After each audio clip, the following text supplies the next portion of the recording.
Hello, everybody, and welcome back to another episode of Underdog. This one we got Season 3, Episode 2, Mixtape. This takes place early October of 2025. Atlas is normally running on a treadmill going no more than 5 miles per hour. Sweat is running down his face. His dad enters the door in the back of the room. Treadmill? Atlas keeps running. I know it hurts to use your speed. You need to tell your friends it's getting worse. Alice keeps running and turns the treadmill down to speed. I've tried to research it, Can't find anything when it's from another reality.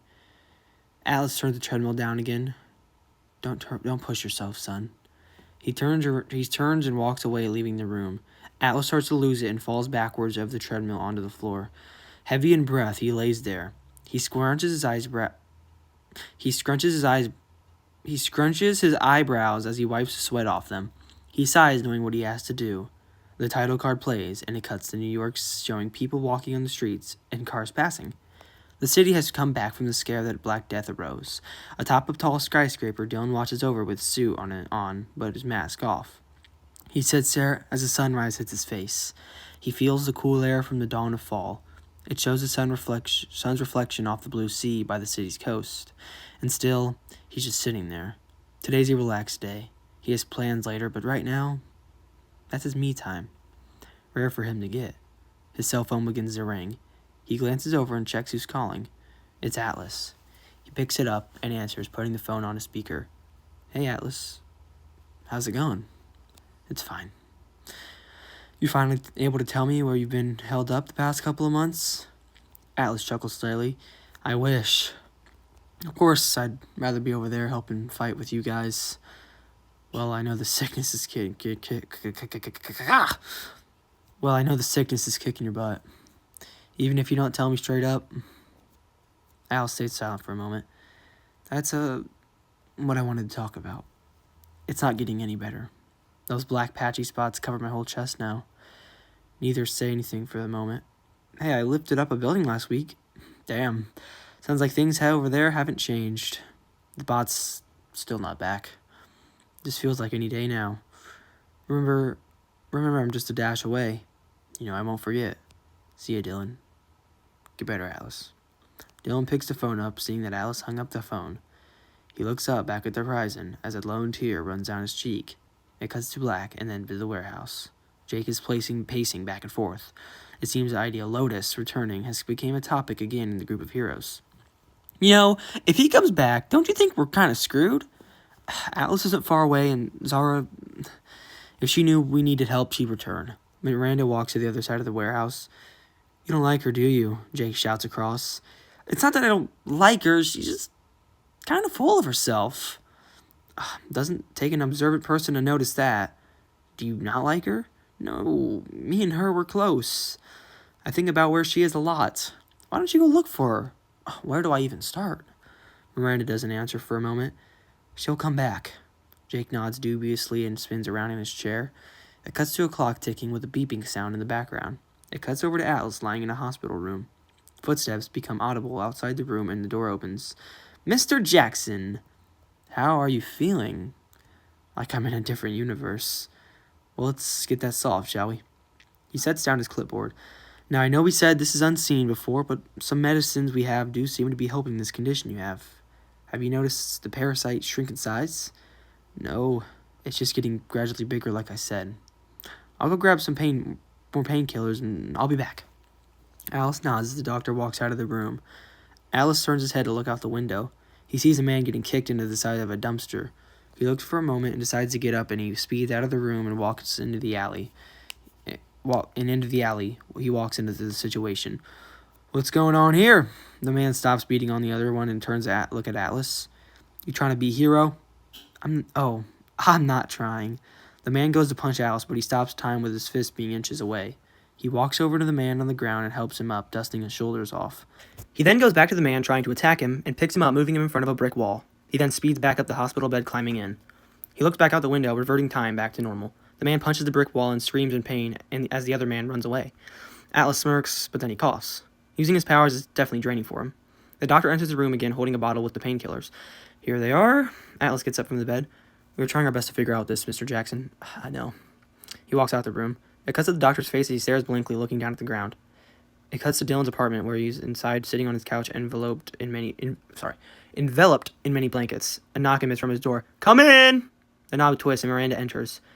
"Have you showered today?" Of course." She looks at him with a little disbelief.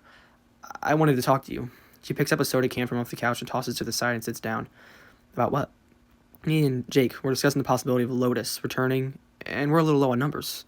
We've gotten by the past couple of months, but because nothing major has happened. But Bean talking about that man makes you wonder if something's going to happen." Dylan sits there looking to be pondering. "Whatever happens, we'll be ready. Zara." Dylan looks at Miranda and then goes silent. "You know she's powerful." "Where is she?" "You're asking the wrong person." "Who knows?" It cuts to Miranda stomping into the warehouse. "You lied!" Jake snaps his head up to her. "You know where Zara is." Jake sighs. "I do. Tell me where she is. And if I don't," she arms her pitchfork, "you won't have a leg anymore." Jake's breathing gets heavier. "Lackawanna. She went west." Miranda backs up, holstering her pitchfork back on her back. "And where is she in Lackawanna?" "I'll go with you." "Well, how about you stop sitting around?" Jake gets up and follows her out the door, shutting it behind him. It cuts back to Dylan on his couch, nearly falling asleep, until he sees something on the news. He gets up to read it. As he does, the blankets fall off of him, revealing he's still in his underdog suit. He holds his arm out, making his mask go to his hand. He runs out of his apartment door, but the camera stays in the house, showing the news. "Masked man with large weapon at standoff with police." Reads the headline. It cuts to the standoff. 3 policemen have their guns pointed at the man, who's standing with a huge futuristic-looking hammer in his 2 hands. "Put it down, or we will fire!"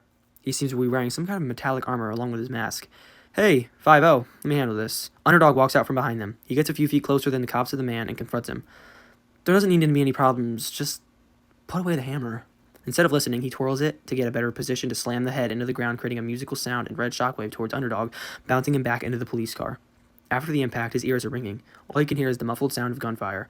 After a couple more seconds of this, he snaps out of it and stands up. "Where'd he go?" One of the cops nods his head to the direction he ran. Underdog goes chasing after him. They turn a couple of corners during this chase, but eventually the man is gone.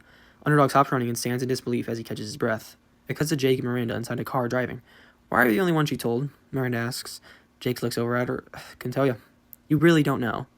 "No, I guess we just got kind of close. She could trust me." "Why'd she leave?" Jake swallows and waits a second before talking. "Her sister. She got sick. Zara wanted to come and help her." "That's good." The car stops after a couple of seconds, and Miranda gets out the car and puts her pitchfork onto her back. Outside is a white house with a black roof with a garden in the side yard. The two walk up to the steps to the door. Miranda is about to knock, but Jake holds her arms out in front of her. "Let me." Miranda backs up, and Jake knocks on the door. Footsteps can be heard inside, getting louder. The doorknob twists, and it opens, revealing Zara in a gray hoodie and jeans. She smiles at the sight of Jake, but then sees Miranda, causing her smile to falter slightly, but still maintain it. "Come on in." It cuts to a clock ticking in the background to Zara sitting in a chair, while Jake and Miranda sit on the couch parallel to Zara. "What brings you two?" They sit there silently. Jake is about to talk, but Miranda jumps in. "We want you to come back to the city." Zara sighs and smiles. "Listen, I'm taking care of someone right now, and I don't think I can really come back." "You don't understand." "Oh, but I think I do. I'm done playing hero over there. Nothing's going to convince me." A coughing can be heard in the background. "Excuse me, I'll be back." She stands up and walks down the hallway. "Help me out here," Zara says quietly to not let Zara hear from the other room. "What do you want me to say? You said you guys were close. We haven't talked in a couple of months. We don't have time for you to mope about how long you haven't talked. We need to her against what we're going to go against." Jake inhales and deeply exhales. Zara walks back and sits back down. "Well, is that all you wanted to talk about?" Jake seems hesitant. "We'll stay for dinner, if that's okay with you." "That's fine." Jake glances at the clock on the wall. It cuts to Jake and Miranda sitting at the dinner table while Zara is over at her stove. She brings over a pot of soup. "Thank you, Zara." She nods and walks back to the counter to take off the hot gloves. She then sits down and is getting a couple spoonfuls of soup.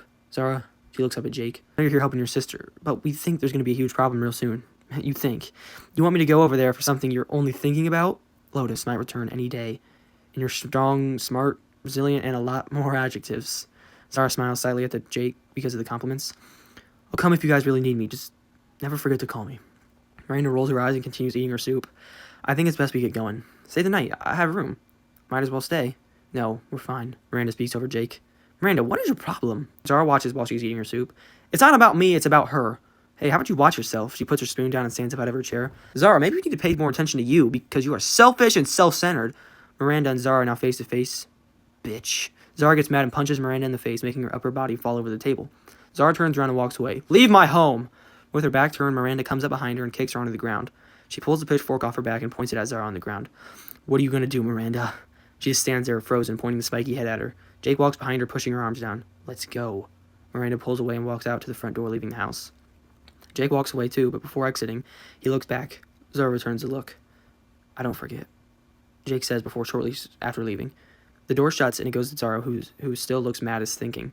Just thinking. It cuts to black, then to Underdog, lying on asphalt, short of breath. Then he puts his hand above his chest, stopping something coming from Adam. Oh my god. It reveals to be the man with the hammer from earlier. Underdog charges his powers and parries the stopped hammer attack back at the man, making him fall back. Underdog gets up and creates flames with both of his hands. He flicks him towards the man, but instead of burning or hurting him, it's almost like his suit absorbed it and used it to power him up. He swings the hammer in a circle and fires come out of the top towards Underdog. He creates an ice shield, hoping it can resist the blast before melting into water. While holding up the shield, he gets pushed back by the force. The fire blast finally runs out, and he throws the shield to the side and tries to talk to the man. "Were you working with Beam?" "Of course I was. But where's your team?" "You think I need a team? Have I been defeated yet?" He raises his arms horizontal to his body. Underdog expression darkens. He holds his hands out, calling to the blades. "You want no mercy? Is that what you want?" The man gets a big smile. "I'd love to see you try." The blades land in his hands, and he starts to march towards the man. The man spins, charging his hammer swing, hurling it at Underdog, but he blocks it, nonchalantly, with the blade not bending, scratching, or getting any marks showing the strength of them. Using another blade, Underdog slices a gash into the man's leg, making him shout in pain and fall to the ground. Underdog gravitates the hammer to himself and holsters it onto his back. "What is stopping you from finishing me off right now?" "What makes you think I'm not?" Underdog sets the blade on the ground and pulls the hammer off his back. He pulls it over his head and throws it down towards the man's head, but it cuts before anything happens. To Dylan, sitting in his apartment with his leg jittering. The door gets knocked on, and Dylan immediately snaps his head to it. It cuts to him opening the door with Jake and Miranda there. They slightly smile, but Dylan doesn't. "You alright?" "Yeah, I'm fine." Dylan walks back to let them in, but he stops and turns around. "Where the hell have you guys been?" "Might want to sit down for this." Dylan lets a small chuckle slip through as he continues walking to the living room section. A song begins to play, and the three sit down around Dylan's round table as it zooms out until the screen goes black and the credits play. The end of episode 2.